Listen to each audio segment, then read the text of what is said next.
কুয়াশা দেখো। এই যে এই বছরে আজকেই দেখলাম, মানে এখন তো 7:30 বাজছে, তো ভোরবেলায় হয়তো আরও ছিল, কিছু দেখা যাচ্ছে না, দেখেছো? তো এর আগের বছরে এরকম কুয়াশা খুব তাড়াতাড়ি শুরু হয়ে গিয়েছিল, কিন্তু এই বছরে এই আজকেই প্রথমবার দেখলাম যে এরকমটা কুয়াশা।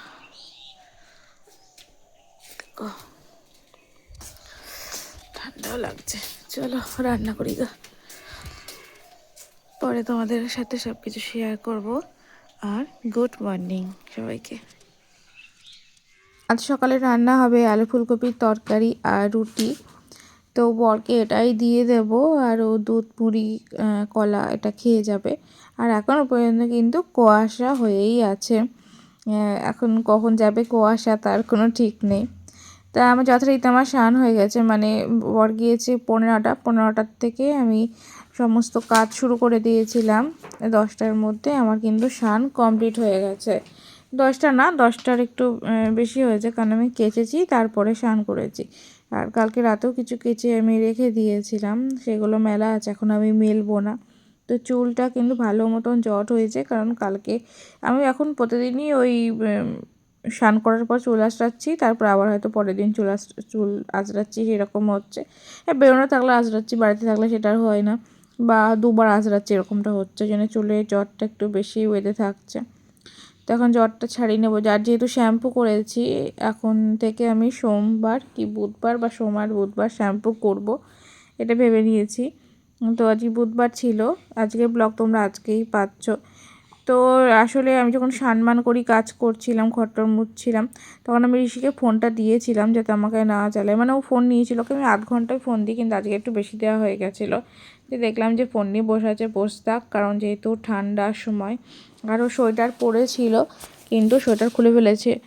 আর এখানে ওখানে আমি গীতা পাঠ শুনছিলাম, অনলাইনে একটা ক্লাস হচ্ছে, মানে শেখাচ্ছিল গীতা পাঠ, সেটা শুনছিলাম। আর তার মধ্যে ঋষি লিখতে বসেছিল, মানে আঁকতে বসেছিল।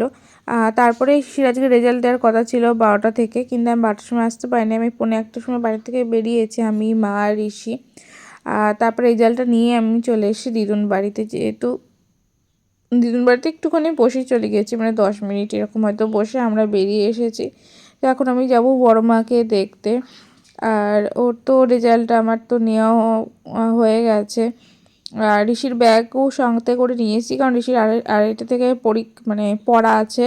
আর আমরা দুপুরের খাওয়াটা খেয়ে এসেছিলাম, খেয়ে টেয়ে একবারে বেরিয়েছি, যেহেতু আমি একবারে এখান থেকে একবারে ওকে পড়তে দিই, বাড়ি চলে যাব। আর বড় মা এখন অনেকখানি সুস্থ আছে, দেখতে পাচ্ছ লেবু খাচ্ছে, আগে তো একটু সামান্য টপরে করে জল দিল, গলায় বাঁধি ফেলছিল, তো এখন কিন্তু অনেকখানি সুস্থ আছে।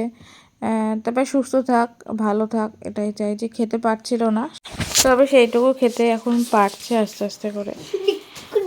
তো ঠিক আছে, দেখে কিছুক্ষণ ছিলাম, 8 ঘন্টা মতন। আর এখানে আসার আগে আমরা যেখানে আগে মানে ভাড়া ছিলাম, তো সেই জেঠিমার বাড়িতে গেছিলাম। আর ঋষি বারবার বলছিল যে ওই ঠাকুমাকে দেখতে যাবে, তো সেখানে আমরা গেছিলাম। তো ঋষি এবার পড়তে যাবে, ওকে বাবা দিয়ে আসবে, আমি হেঁটে হেঁটে বাড়ি চলে যাবো। এখান থেকে বাড়ি আমাদের অনেকখানি, 8 ঘন্টা রাস্তা, ধরো 8 ঘন্টা লাগবে যেতে। তো ওখানে দেখো একটা লতা, মানে সাপ, রাতে যেহেতু ভয়েসটা দিচ্ছি এই জন্যে, তো তার জন্য দেখো ওইখান দিয়ে যাচ্ছে। ভিডিও যখন করছি তখন দেখতে পেলাম, মানে ভরা পুকুর। আমাদের পুকুরে জায়গা অনেকটা জল কমে গেছে, কিন্তু এখানে এখনও কমেনি, মানে আরও তার মানে জল ছিল। তো এই যে এইটা হলো ঠাকুমার বোনের বাড়ি, যেখানে বড় মা ছিল এতক্ষণ দেখতে পারলে। তো ঠাকুমার বোনের বাড়িতেই বড় মা থাকে, আর এখন মারাও এখানে থাকছে, যেহেতু বড় মাকে দেখাশোনা করতে হচ্ছে, মা বাবা ঠাকুমা সবাই এখানে থাকছে। তো ওই জন্য চলে গেল, তোরাও যাচ্ছে, আমি একলাই হেঁটে হেঁটে যাবো। আর ওদিকে মানে রূপার জেঠিমা আসছিল, তো ওদের একটু দরকার ছিল, আর বড় মাকেও দেখবে, মায়ের সাথে দরকার ছিল। তো এই যে আমি এবার চলে যাচ্ছি। তো চলো বন্ধুরা, আজকে মতন tata, bye bye, good night, তোমার সবাই ভালো থেকো, সুস্থ থেকো।